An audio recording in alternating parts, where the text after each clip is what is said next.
Hello! Today I'm looking at something that's ExpressLRS based again, but something that's a little bit different. Although I'm always saying things are a little bit different. Let me explain why this time, because this is properly different.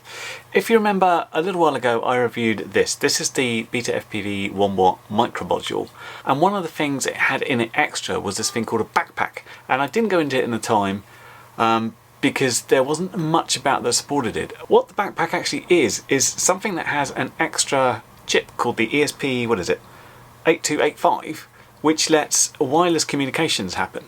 And if you've got extra things with these chips, then you can basically have your own little network of things. So one of the ideas with the backpack is about changing Vtx channels and having, for example, your goggles update at the same time. This is not too similar, I think, to what TBS can do with its Fusion and other TBS stuff. So the idea of this is you can change your Vtx channel just normally via the Lua script, but of course you have to then go through your goggles and do something. We have got this sort of thing. This has come from my friend Gaff at YourFPV. This is called the EP82. It's a tiny little chip like that. It is essentially a small backpack chip that you can then attach to your goggles, because right now the goggles don't have this chip to be able to talk to, but you can add it to existing modules, and that's what I want to do now. This is all quite complicated to explain, so I feel first off let's do a demonstration of what happens with the Lua script currently and how you can change Vtx channels, and then what you'd have to do to update your goggles to support doing it all together. Okay, well there's quite a lot going on here. Let me explain what's happening. We've got the Aquila plugged into a battery, and you can see that's looking away there at the bone drone in the corner. We've got a pair of goggles here. This is showing that it calls race C1 on this, but we get a good signal there. And we've got the picture here. It should say R1, but it's just up there, sort of tucked out the way slightly. But you get the gist of that bit. And we are linked up to this radio. This is the Radio Master. You don't need the backpack for this bit, but I just want to say if I went into the ExpressLRS config and I went ahead, I say config Lua script, I went to Vtx administrator and I said let's go to R4 and we go send Vtx, sending, it all goes off. Obviously you need something like smart audio or Tramp for that to work. Let's just get the right channel here. So we go 2, 3, 4. There we go there. And you see on this one, it's saying low. Whoops! Come on, you can do it. Low signal because we're on a different channel. And I've just gone the wrong way. But we go up to channel 4, and we get a good signal again. Pretty obvious stuff. All very easy so far. So the idea of this little chip, the EP82 backpack, is when we go ahead and change the channel through this Lua script, it will change on here and it will then automatically change on the goggles. So obviously what we need to do is attach that to the module in some way. But before we do that, let's have a quick look at the chip. Not that there's that much to it. And there's not much you get in there. You get some stickers and you get this little PCB. I've got to stop calling it a chip. Essentially it's a little receiver and has a bunch of solder points so you can go ahead and connect it to your goggle module. Now this supports a bunch of modules currently, one of which is the Immersion RC Rapid Fire, which I generally use. However, because this would be sort of hanging on the outside and I didn't want that to, the other one it supports is these ones, the sort of generic RX5808 type devices, which I think this is, and so I think I should be able to connect that on. So I'm going to go ahead and try that, and let's see what happens. Okay, this is what I've ended up to. This is perhaps the worst module to try and solder this on because of this switch that needs to go up and down and you push in. There was no particular way of getting underneath that. These other pins weren't coming to there. I've kind of just slightly lifted and I managed to just squeeze my soldering iron under there. It's not the best work ever, but it's on there, and we've gone ahead and connected up here. The main ones here are the clock, the data or M0 on this one, and the CS signal, which are the things that actually change channel. Now on some of the instructions, and it kind of depends on the goggles and the modules, it tells you to remove these 3 pins, else the goggles interfere. The problem with that, of course, is if you remove those pins, then you can't change channels with the goggles themselves. For these sort of modules, I guess not normally a problem, because you've got this pushy in bit. Other ones that do use the goggle buttons could be a problem. I was going to plug it in like this to start with, see how it is, and I've got to then figure out how we flash this. And to be honest, not sure if that was something I should have done beforehand. Depends what you use. This is a specific backpack, but what you can do instead of this backpack is use a standard receiver and plug it in that way. But I'm going to plug this in the goggles and basically see what happens, and kind of figure out how we can flash this. Because presumably it needs to have the same bind phrase in order to be in my ESP Now network. I don't know what this hand's doing. This is my network signal. But yeah, let's go check that out, because I can always apply 5 volts through there if not, and see what happens. Okay, well the instructions weren't completely clear about this one. I thought there was some stuff saying you will need to flash this before connecting it, and I can't get this into Wi-Fi mode, so what I'm just going to do is take the pins off here and plug that into 5 volts directly. This is me trying to avoid the goggles, but of course this is just powering the goggles up as per normal. So I'm hoping if I power this separately, this won't do stuff, and we'll see if we can get it into Wi-Fi mode. What we're looking for, I think, is this blue LED having a rapid flash there. Okay, well I've just got this isolated to, it's an ESC basically, and I noticed I still wasn't getting a signal, but then I thought, hey, there's a button there, let's press the button. And that caused that to go rapid flashing, and that caught the Wi-Fi network up, which is possibly the case when it's connected normally, but rather than wire it back and test it, I'll do the flashing and then I'll test it afterwards. Okay, we're connected, and it doesn't give much clues here, I guess because it's on firmware revision 1.0, it doesn't tell you what's happening. It's also in a different network, so instead of saying ExpressLRS, it says ExpressLRS Backpack. So if you've joined to an ExpressLRS device before, you'll probably need to put the password in again. But anyway, this is what we've got. This is the backpack specific section, and the releases are a bit different.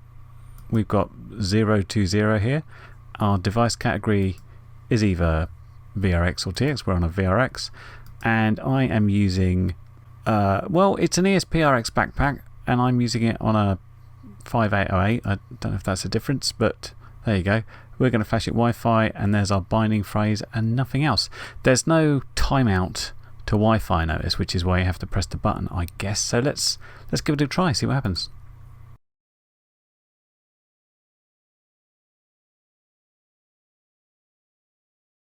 And you can see we've got a failure there. Basically, it timed out trying to talk. And this often happens, and in most of the cases I'll do a retry and it works, or I'll unplug the device and start it back up again, basically doing a hard reset, and that works. In this occasion, I had one go at retrying, and then I thought, actually, I'll just build the image without trying to flash it, and then I will drop the image onto that web page and update it that way. And as you can see, this worked absolutely fine. Okay, well, we hadn't finished, because we need to flash our FPV backpack, because I haven't touched it before, with the right version as well. And you notice we're on the master Git branch at the moment. It seems like there's just about to be a release on this one. But in order to get the FPV TX backpack, we'll do it from master. We're using a UART method because I've plugged in via a USB cable, and I've got my binding phrase in there.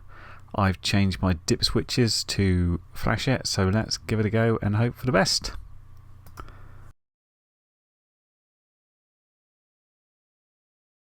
Okay, success. I like it when it says that. Let's try this thing out. Uh-oh, this can't be good, can it? We're still not connected, and look, we're connected in this FTDI card. Why is that? Well, turns out I had the wrong firmware on this thing, and it was kind of given away because I was pressing the button and the light didn't start flashing as I expected it to. And of course I wanted to go into Wi-Fi mode to try and flash it, but it wasn't working because it had the wrong firmware on it. Good news here, much like the flight controllers in Betaflight, if you make a mistake or something interrupts you while you're flashing it and the flash goes wrong, and you think, oh, I've bricked it. You haven't. The bootloader is protected. You just need to access it and then flash the right thing. Hence why I've got this FTDI card. This doesn't have its own USB connector. Although sometimes if this was connected into a flight controller, you could do a couple of things and then flash it via the flight controller. If you were doing this on a receiver, what you might have is a boot pad, and you would have to short that boot pad to ground. This is explained in a wiki that I'll link to below. I've got a button, so what I have to do is hold the button in, power it up with my FTDI adapter, and then flash via the UART the correct version of the software. Now, because I'm filming this with my phone, I've got one hand. I already need both hands to hold that down whilst plugging that in. Let me do that, and then we'll flash it, and I will show you that on the screen over there. I had made some assumptions in the first flash of this one that this right bit of firmware would be in the normal branch, but it isn't. We needed to go into the master branch because this hasn't been released yet, and the one we needed for this is the RX5808 ESP01F backpack. Things could be a little bit more straightforward, but if not sure, which really I wasn't, I should have known better, then you can always check in them with the Discord group or stuff like that. And really, it would have been helpful for HappyModel to have a target about what we should be flashing, and then we'd know. But there wasn't anything on their website. But anyway, I make excuses here, but it was me that went ahead and did stuff to them. So anyway, I'm flashing via UART. I've got my binding phrase in, and my port is my FTDI. So let's try and flash this. That looks better. It's really quick via UART as well. So next thing to do is to desolder all my FTDI pins and resolder it back as it should be on to the goggles, and then let's try it and see what happens. Okay, we're wired in. We're on C8 because it tells us to start at basically R8, the highest channel, so it knows where to go from there. But we're actually on R1, so if we were to say we want to go to channel 4, send VTX, that goes off, and that does absolutely nothing at all. So my immediate thought here was, oh, it's still not working, I've wired something up wrong. But as a test, I went into Wi-Fi connectivity and I said enable backpack, oh no, enable VRX Wi-Fi. And when I do that, you will see it goes into Wi-Fi mode. It's definitely talking. So what's the problem? And I can tell you exactly what the problem is with these buttons. If I go ahead and press them, you will notice nothing's happening. And the way this thing works is basically it sends what would be considered button presses to go to various channels. And this is why we always start at C8 or R8, so it knows how to get to the right channel. But because these aren't working, this isn't going to work.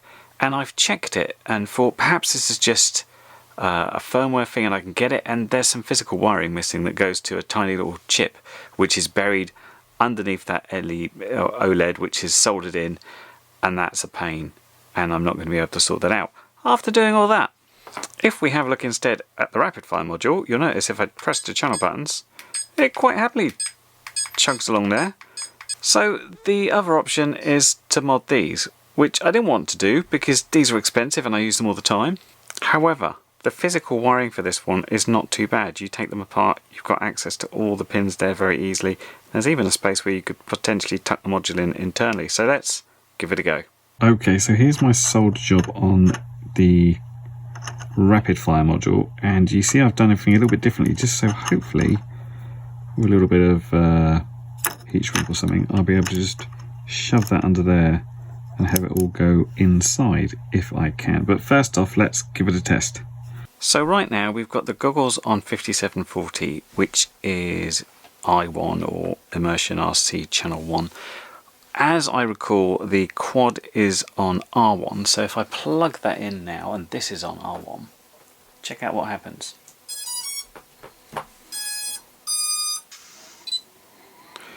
So this instantly goes into SPI mode and has gone to R1, which is the right channel. So if I was to come along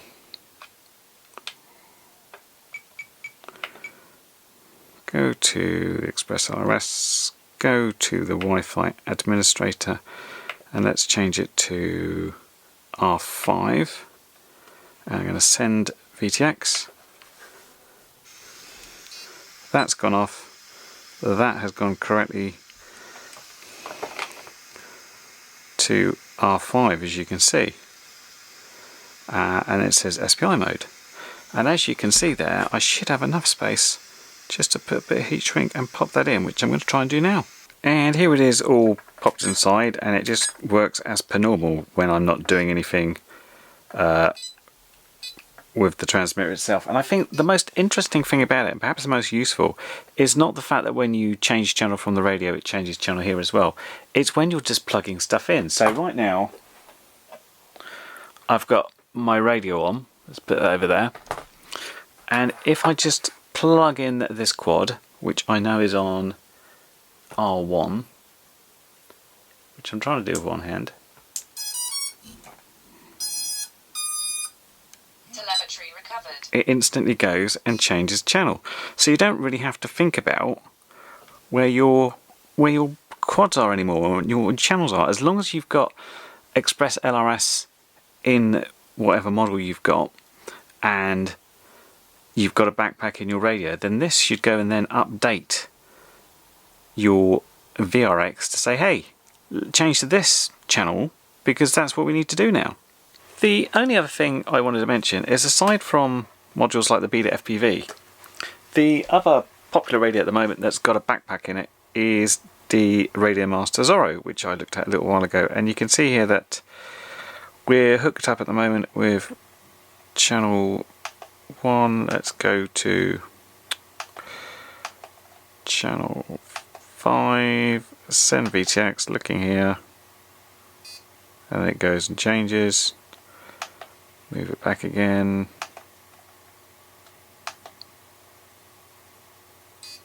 Just like that. And again, you have to look at the master version of the repository for this, and there is a Radio Master Zorro target. And there you go, that's the little test of the HappyModel EP82, which is now living tucked away there behind my RapidFire module. So a couple of things to say about this one. If you've got one of the older RX5 808 based modules, you want to check that this will work for you. My one was a very old realacc diversity system, which came out about 6 years ago, I think. And the rule of thumb seems to be, if you can change channels using the buttons, then it should be fine. My one was not, so check that out. But RapidFire certainly goes in easy. And if you look at the wiki, there's other modules and instructions about how to connect to them. So I wouldn't say this is, you must have this. Everybody must have this because it's amazing. It is pretty neat and pretty cool how it does it, but you know, other people can just change channels if they want to.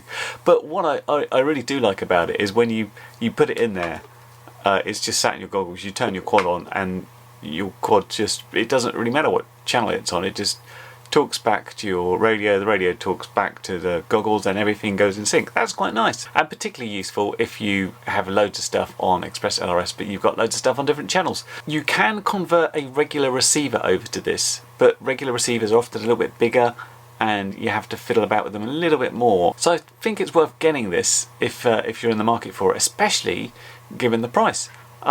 It's, as I said, this came from YourFPV, thanks very much Gav for supplying it, and it's sold there for under £5, which is, you know, ExpressLRS receivers are pretty cheap, but this is about half the price of a regular receiver, so that's pretty good. It's at that price that if you want to experiment and say, hey, what happens if I do plug it into my goggles, it's not going to break your bank, so definitely check it out from that point of view. It's certainly a very interesting little split of the project. It'd be interesting to see if other stuff can come out that can support the ESP Now network, which then all talks to one another. And I've certainly learnt a few things out of it, like how to reflash something if you think you've broken it. So useful for me, even if it did take a couple of days of fiddling around with it, but that's all for the fun of learning. Anyway, please check out Gav's shop if you're in the UK especially, links down below where you can have a look, and I hope that review's been helpful. I will catch you in the next video. Bye for now. Well, you've made it to the end of the video, so thanks once again for watching. If you like what you saw, then please consider subscribing, and if you really like what you saw, then be sure to check out the link to my blog for a variety of ways in which you can help support this channel.